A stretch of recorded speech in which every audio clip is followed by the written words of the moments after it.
My name is Emil, and in this video we are going to propose a neural network for counting the number of vessels in sonar signals. Monitoring sea borders and restricted areas of seas are essential to prevent smuggles, unauthorized accesses, and other related illegal activities. Usually, human operators monitor these areas using various sensory data. However, a 24/7 monitoring requires several trained human operators. Besides, training human operators is a costly and time-consuming process, and considering the scarcity of illegal activities, using highly skilled operators for this purpose might not be an efficient method. In this work, we automate this process by proposing a neural network for counting the number of vessels in sonar signals. Sonar is an important technology in oceanographic monitoring, and it is used in different variety of applications such as mapping the ocean floor or studying the population of certain species. Active sonar emits a signal and listens to the signal that is reflected after hitting an object or the ocean floor. In contrast, passive sonar does not emit a signal, and fundamentally, it listens to the ambient noise and signal generated by marine objects. Active sonar is not suitable for applications such as detecting the presence of vessels or counting them in restricted areas, since these vessels can acquire the signal that is sent by the active sonar. For this reason, we are going to use passive sonar signals in this work. Sonar signals vary substantially depending on the ambient noise, the number of vessels, and the bearing, heading, speed, frequency, and the distance of each vessel. It's unlikely that a hand-engineered method counts the number of vessels accurately for a diverse set of signals that are produced by different combinations of these factors. Alternatively, we propose a method for automatically counting the number of vessels using deep neural networks that accept spectrograms, or grams in short, of a raw sonar signal and outputs the number of vessels. I also wanted to mention that the absence of vessels can be detected by computing second-order statistics of spectrograms. If you are interested, please refer to our paper for more details and results. Now, the question is how the gram must be processed using the neural network. We slide the patch along the time axis and extract the features using the same neural network. The process of moving patches along time and extracting features are repeated until we reach the last time window. At this point, we will end up with k feature vectors where each vector corresponds to a specific time window in the gram.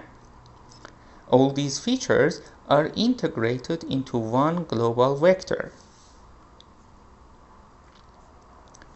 Finally, the integrated feature vector is used for making predictions. The prediction is simply a three-way classification, where the first output shows a sonar signal with one vessel, the second output indicates two vessels in the signal, and the third output illustrates a signal containing three vessels. The goal is to perform this process end-to-end. In other words, we must design a network that is able to divide the input into small overlapping time windows, extract features for each of the patches, integrate them, and make predictions. This way, we will be also able to train our network end-to-end.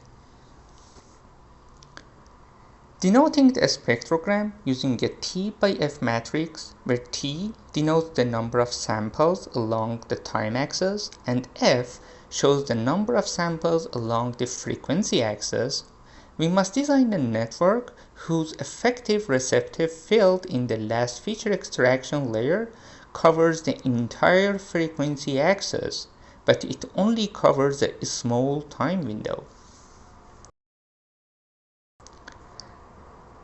This can be done using rectangular filters and strides in the model. Our network is composed of an initial layer, 5 blocks of modified residual modules, an integration layer, and a classification layer that are collectively 33 layers. The architecture of the network is illustrated in this table. Each row inside brackets represents one residual module. Each residual module contains 2 convolution layers. In contrast to the original residual module, we use vertical convolution kernels instead of square kernels, and also one-sided strides as opposed to square strides in the first convolution layer. The size of the second convolution layer is always 3 by 3 except for the last block where the second convolution uses 1 by 1 kernels. Moreover, we apply spatial dropout after the first convolution layer in every residual block. The architecture of our residual block is also shown on the right. The 1 by 1 convolution layer in this module is applied if the depth of the input is different from the depth of the second convolution.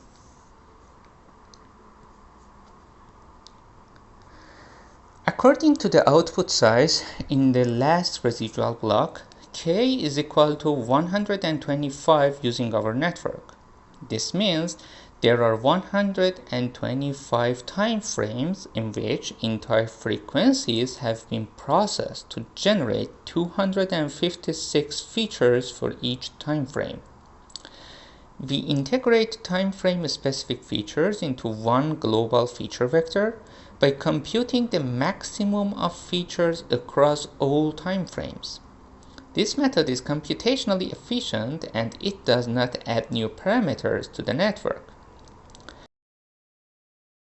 The effective size of the time window depends on the weight of the network, and it is related to the effective size of the receptive field. We computed the receptive field of the trained network for the middle neuron in the last convolution layer. LAT3 images shows the result for the 3 random samples, and the right image illustrates the accumulated results of 1000 samples. Dark blue color regions do not have any impact on the output of the neuron, and red regions have the highest impact on the neuron. According to these results, each hypothetical patch in our method covers roughly 160 samples along the time axis.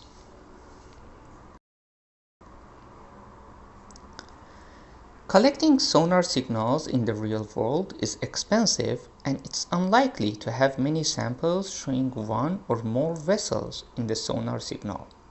Instead, we synthesized raw sonar signals using a complex algorithm that takes into account different variables such as initial position of vessels, heading, bearing, speed, frequencies of each target, and power of each frequency, which are set randomly for each signal.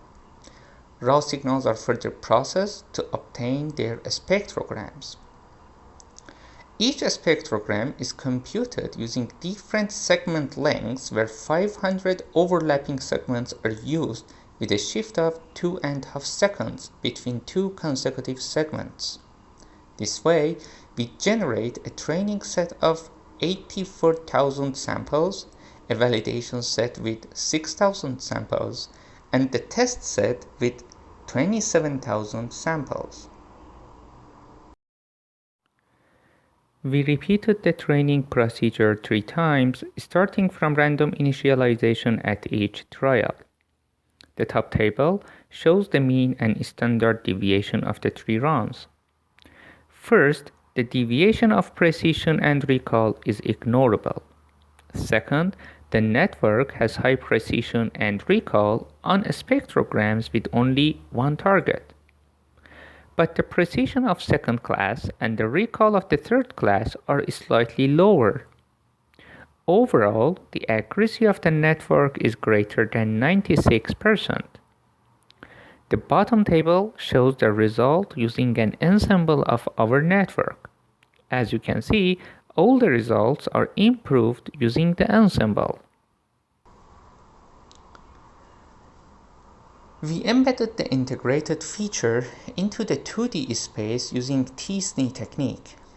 Spectrograms with only one target are distinguishable from spectrograms with 2 or 3 targets. However, some of embedded samples with 3 targets fall into the region where samples with 2 targets are located.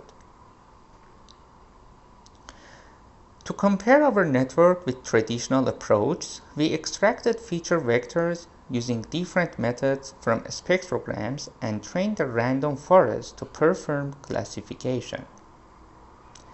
As it turns out, the MFCC and spectral centroid features are not able to accurately classify spectrograms in this problem. Moreover, there is an improvement compared to the holistic network where we use square kernels and process the entire input as opposed to integrating features temporally. In sum, we propose a network to count the number of vessels in sonar signals and synthesize a large dataset of passive sonar signals. Our results show a superior performance compared to traditional approach. Next, we aim to use many-to-many predictions instead of many-to-one approach in this paper. Also, we want to improve our simulators and generate more challenging signals. We have performed more experiments and provided more details in the paper. Moreover, all the codes and database to reproduce the results are available in this link. Thank you for your attention.